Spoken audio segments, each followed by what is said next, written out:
Pengacara Hotman Paris menggalang donasi, meminta para konglomerat serta pejabat menyumbang biaya pengobatan Yuvita, korban penyiksaan Taufik Hidayat.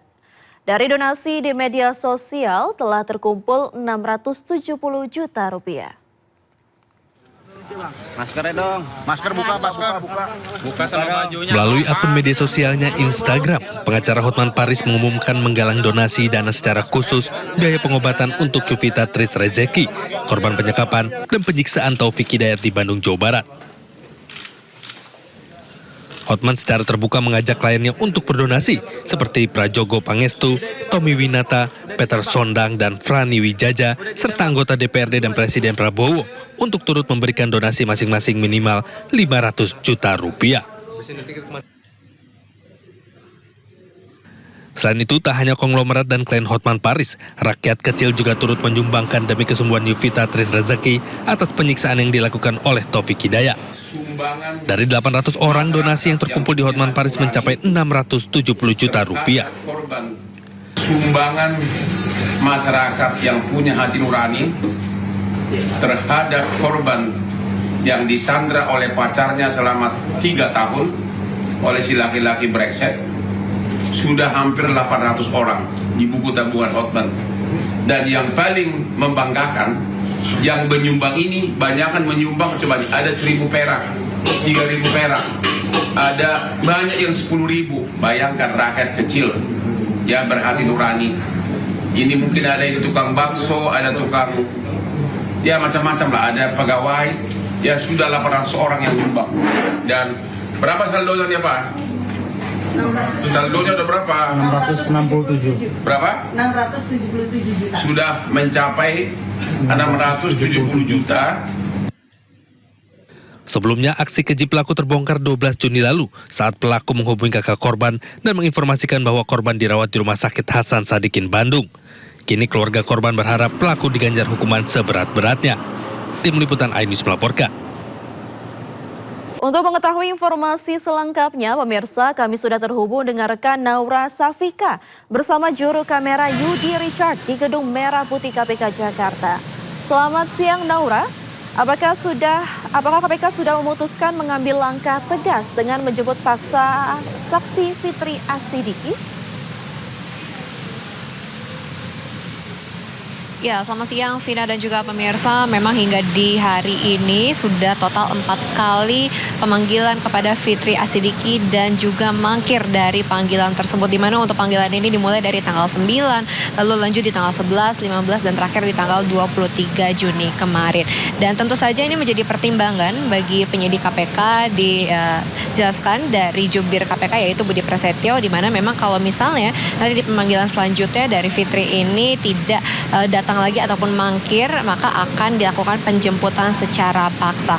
Dan kita ketahui bersama memang untuk Fitri Asidiki ini merupakan model sekaligus mantan staf ahli dari salah satu anggota DPR yaitu Heri Gunawan, di mana ia merupakan saksi untuk kasus dugaan tindak pidana pencucian uang dan juga gratifikasi dari kasus BI dan juga Otoritas Jasa Keuangan. Di mana kalau kita tarik ke belakang untuk masalah ini ataupun juga kasus ini, kalau kita lihat dari BI dan juga OJK ini memang mereka sudah menetapkan ataupun juga punya perjanjian dengan kepada para anggota DPR Komisi 11, di mana diberikan untuk dana yang harusnya dilakukan sebagai dana sosial CSR, namun untuk dana tersebut yang sudah dicairkan malah digunakan untuk hal lain ataupun juga kebutuhan pribadi. Dan kalau kita lihat juga dari KPK ini sudah menjelaskan bahwa dari kasus tersebut setidaknya sudah ditetapkan ada 2 tersangka yaitu Heri Gunawan dan juga Satori. Dan dari kasus ini pun juga dari KPK sudah menyita salah satunya barang bukti berupakan kendaraan mewah milik Fitri Asidiki yang diduga ini diberikan dari Heri Gunawan kepada Fitri. Namun hingga di siang hari ini, Vina dan juga pemirsa, kami masih belum menerima informasi apakah nantinya hari ini akan segera dilakukan penjemputan paksa atau mungkin akan dilakukan minggu depan. Kami masih belum menerima informasi tersebut, sehingga kami bersama dengan awak media masih tetap memantau di Gedung Merah Putih untuk update selanjutnya kepada Vina dan juga pemirsa. Kembali ke studio. Baik, terima kasih Naura Safika bersama juru kamera Yudi Richard yang melaporkan langsung dari Gedung Merah Putih KPK. Selamat bertugas kembali. Ya pemirsa, ex-ketua Ombudsman RI Heri Susanto jalani sidang perdana kasus korupsi tambang nikel dengan agenda pembacaan dakwaan. Untuk mengetahui informasi selengkapnya kita sudah terhubung dengan Salam Pulungan di Pengadilan Tipikor Jakarta. Selamat siang Salam, dalam agenda ini siapa Salam yang akan hadir dalam sidang? Ya, Vina dan juga pemirsa, baru saja sidang dengan agenda pembacaan dakwaan terhadap mantan Ketua Ombudsman Republik Indonesia Heri Susanto tadi sudah berlangsung di Pengadilan Tipikor Jakarta Pusat, di mana tadi dalam jalannya persidangan yang sudah berlangsung sejak pukul 10 pagi hari tadi hingga hampir pukul 12 siang hari ini. Memang ada sejumlah poin menarik yang disampaikan oleh Jaksa Penuntut Umum dalam surat dakwaannya yang tadi juga sempat disampaikan terkait dengan penyalahgunaan kewenangannya saat menjabat sebagai pimpinan di Ombudsman Republik Indonesia. Dan memang tadi juga dapat kami informasikan juga bahwa Heri Susanto ini diduga menerima suap sebesar 1,5 miliar rupiah yang berkaitan dengan penanganan dan juga pemeriksaan masalah pertambangan nikel di Sulawesi Tenggara. Dan memang dapat kami informasikan juga bahwa dari penyidik Kejaksaan Agung ini juga terus menyelisir dan juga terus menganalisa apakah nantinya akan ada aliran dana lainnya. Karena memang informasi terakhir yang kami dapatkan dari pihak Kejaksaan Agung tadi menyebut bahwa aliran dana tersebut ini terjadi ketika ini terdakwa Heri Susanto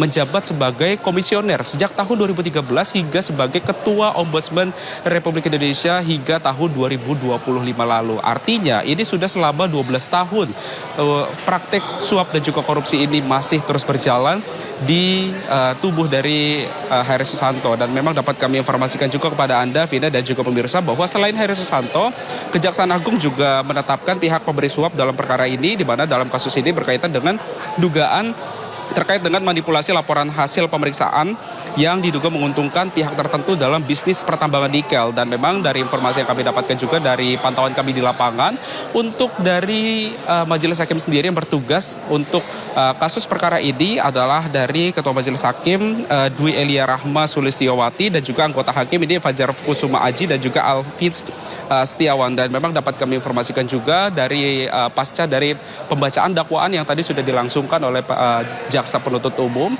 nantinya sidang akan dilanjutkan dengan proses pemeriksaan saksi yang memang nantinya akan dihadirkan juga mulai dari saksi yang dihadirkan dari Jaksa Penuntut Umum, kemudian juga saksi dari pihak terdakwa yang nantinya akan terus digali informasi lainnya, apakah nantinya akan digali fakta-fakta baru yang akan muncul dalam persidangan nantinya. Karena memang ini dapat kami informasikan juga bahwa tidak menutup kemungkinan apakah nantinya akan ada tersangka baru dalam kasus ini yang terungkap di fakta persidangan nantinya yang akan berlangsung. Karena memang informasi yang tadi sempat disampaikan oleh Majelis Hakim bahwa nantinya untuk sidang lanjutan ini akan berlangsung pada pekan depan pada hari Kamis tanggal 2 Juli mendatang. Dan kita akan terus menantikan bagaimana update terbaru dan juga perkembangan lanjutan dari sidang yang terjerat terkait dengan kasus suap dan juga korupsi di tata kelola usaha pertambangan nikel tahun 2013 hingga 2025 yang menjerat dari mantan Ketua Ombudsman Republik Indonesia Heri Susanto.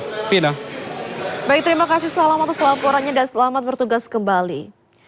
Presiden Prabowo Subianto memberi peringatan kepada pihak yang suka membayar demo. Presiden menyatakan harusnya bangsa ini kompak karena kita sedang bersaing dengan negara-negara lain. Hati-hati loh. Saya kasih peringatan mereka-mereka itu. Saya tahu siapa yang bayar-bayar demo, gue tahu itu. Tapi nggak ada bayar demo. Ditanya anak-anak demo nggak ngerti. Mau demo apa ya? Kami dibayar 200.000. Tapi ada. Saya nggak mengerti.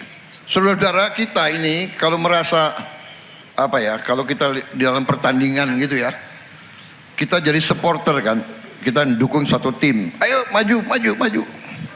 Negara kita ini lagi bersaing sama banyak negara, harusnya bangsa ini kompak. Kalau ada yang kurang, temen yang kurang, tim kita lagi main ya, mainnya kurang bagus, ya tetap di supporter ya. Nanti begitu sudah selesai pertandingan baru dikoreksi. Ya, isu dugaan penerimaan uang oleh sejumlah mahasiswa Universitas Bung Karno atau UBK terkait aksi demonstrasi menjadi sorotan publik. Menanggapi hal tersebut, Badan Komunikasi Pemerintah atau Bakom RI membantah adanya keterlibatan pemerintah dalam pengondisian aksi mahasiswa. Upaya membayar mahasiswa UBK sampai 300 juta itu disebut pengondisian dan semacamnya, itu juga jadi atensi nggak dari pemerintah? Ya, saya rasa penjelasan saya tadi sudah bisa merespon ya terkait dengan dugaan ada pengkondisian dari pemerintah terhadap demo yang mendukung MBG. Saya rasa itu tidak benar karena posisi pemerintah adalah menghargai setiap pendapat suara masyarakat baik yang pro. Dua calon manajer koperasi Desa Merah Putih meninggal dunia saat mengikuti pelatihan militer. Keduanya masing-masing mengalami serangan panas atau heat stroke dan henti jantung atau cardiac arrest.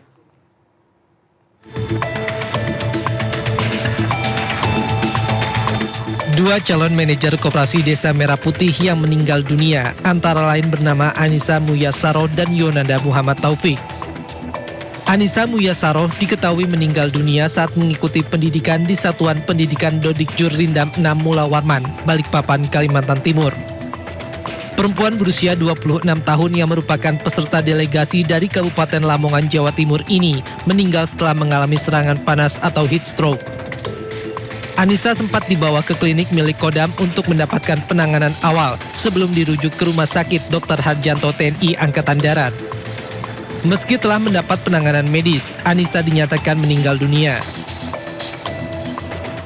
Dan perlu digarisbawahi juga bahwa kegiatan yang dilaksanakan ini sama sekali tidak melibatkan kegiatan fisik, dalam artian lebih condong dominan kepada proses belajar mengajar di kelas. Saya juga memastikan bahwa dalam prosedur penanganan pada saat kejadian sudah dilaksanakan dengan tepat, diawali dengan pemeriksaan di lapangan, kemudian dibawa ke klinik kesehatan yang ada di Dodik Jur. Karena melihat perkembangan yang terjadi oleh yang bersangkutan tidak membaik, segera dilarikan, dirujukan ke Rumah Sakit Dr. Harjanto TNI Mula Warman. Satu orang lainnya, Yonanda Muhammad Taufik, meninggal dunia saat tengah mengikuti pendidikan di Satuan Pendidikan Puslat Porko di Kelatat, Batu Raja, Sumatera Selatan. Yonanda mengalami penurunan kondisi kesehatan pada 17 Juni lalu dan sempat mendapat penanganan oleh tenaga kesehatan satuan sebelum dirujuk ke rumah sakit. Yonanda diketahui meninggal akibat henti jantung. Diketahui pelatihan militer untuk calon manajer Koperasi Desa Merah Putih berlangsung selama 45 hari hingga 31 Juli mendatang. Usai peristiwa ini, Kemenhan bersama panitia seleksi mengevaluasi secara menyeluruh termasuk mekanisme seleksi kesehatan peserta. Dari Balikpapan, Kalimantan Timur, Mukmin Aziz, iNews melaporkan. Kita ke informasi lainnya pemirsa. Pelarian Taufik Hidayat, pelaku penganiayaan dan penyekapan terhadap kekasihnya Yuvita Tri Rezeki berakhir. Pelaku berdalih menanganinya korban dalam kondisi tak sadar akibat pengaruh alkohol.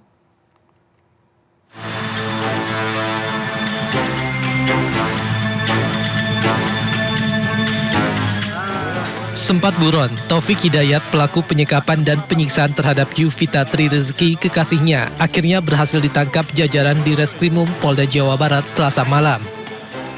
Tersangka ditangkap di rumah kerabatnya di Perumahan Gria Pesona, Kecamatan Ciparai, Kabupaten Bandung. Penangkapan ini mengakhiri pelarian tersangka. Kepada polisi, tersangka mengakui seluruh perbuatannya dan berdalih menganiaya korban dalam kondisi tak sadar akibat pengaruh alkohol. Untuk menyelidiki motif, polisi melibatkan ahli kejiwaan untuk mendalami kondisi psikologis tersangka karena perbuatan tersangka sangat sadis. Insya Allah besok kita akan teruskan lagi pemeriksaan terhadap yang bersangkutan, termasuk juga melibatkan beberapa ahli kejiwaan supaya kita mempunyai data awal bagaimana kondisi kejiwaan tersangka. Karena apa yang dilakukan sebagaimana teman-teman ketahui, ini sesuatu yang tidak wajar. Penyekapan dan penyiksaan terhadap korban diketahui terjadi selama 3 tahun. Maret 2026, pelaku menyewa kamar indekos di wilayah Cilenyi, Kabupaten Bandung. Saat itu korban yang sudah terluka parah dipapah pelaku ke tempat indekos.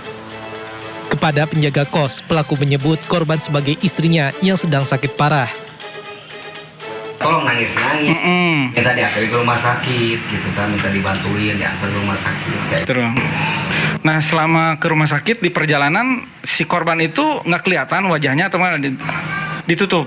Kalau pas berangkat dari kosan ke rumah sakit Ujung Berung ditutup, nggak kelihatan wajahnya, cuman pas udah dibalut luka dari Ujung Berung, kepala bagian kepala dibalut, baru ketahuan wajahnya, baru tahu di rumah sakit Ujung Berung gitu. Kondisinya wajahnya memang sudah hancur gitu Pak ya? Hancur, udah memprihatinkan.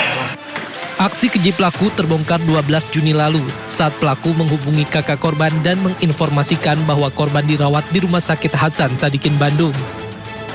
Kini keluarga korban berharap pelaku diganjar hukuman seberat-beratnya.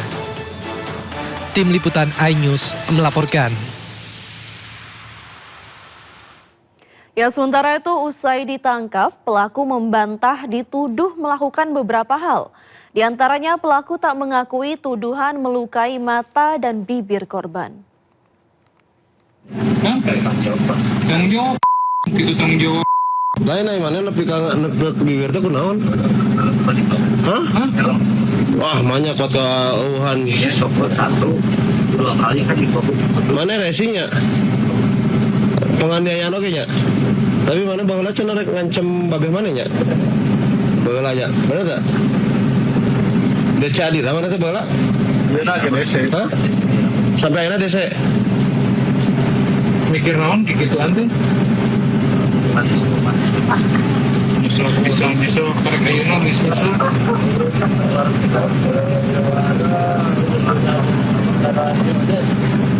Tahun lagi apa? 1 tahun tapi sakit itu.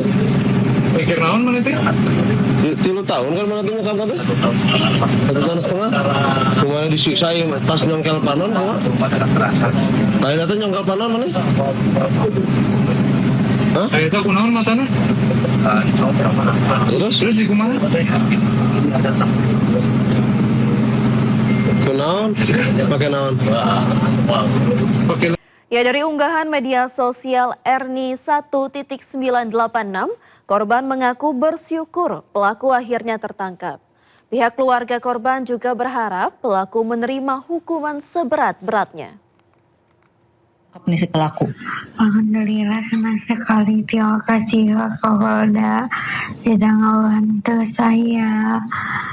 Saya jadi lebih senang lagi, saya lagi bahagia lagi dan saya lagi tenang karena dia sudah tertangkap.